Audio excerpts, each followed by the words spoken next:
Good morning, good morning, good morning everyone. So yan po, araw ng Sunday ngayon. At kami pupunta po doon sa Palayan. Mag-aani po kami ng palay. Do medyo kagabi umulan ng malakas ngayon sumikat na si Haring Araw. Kaya pupunta na kami doon sa Palayan. So ang dami naming aanihin guys. So kailangan ngayon, madami kaming maani kasi bukas si Monday may pasok na naman sa trabaho.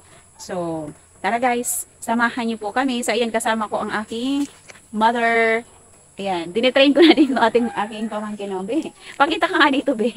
Ayan, dinitrain na din namin yan kasi kailangan dito sa kabukiran lahat ng bagay alam mong gawin, di ba?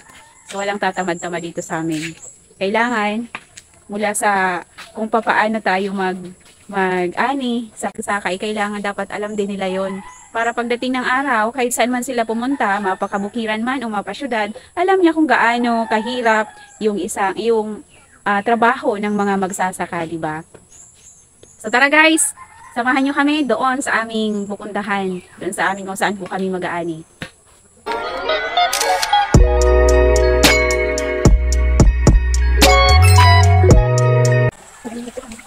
Wow, kaganda sang yan.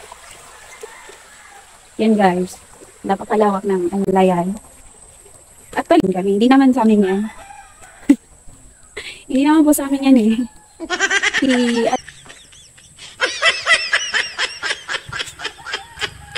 Ngayon natin mararamdaman guys na mas importante ang bukid kaysa mall. Alam niyo kung bakit? Dahil guys yan sa pagtaas ng mga bilihin ngayon. Lalo na ang bigas. Super pataas ng pataas na. Imbis na bababa, lalong tumataas. Kaya sa mga ganitong sitwasyon guys, kailangan natin ang iba yung sipag, tiyaga at pagsusumikap. Diskarte ba? So, ayun guys. Actually guys, hindi naman talaga yan sa amin Yan na napakalawak yan na kabukiran. Hindi po yan sa amin. Nakikigapas lang talaga kami. Kala nyo So tara na guys. Umbisahan na natin ang magapas ng palay. Jadi? Nandito na kami guys sa aming anihan. Mag-ani. Yan. So let's start.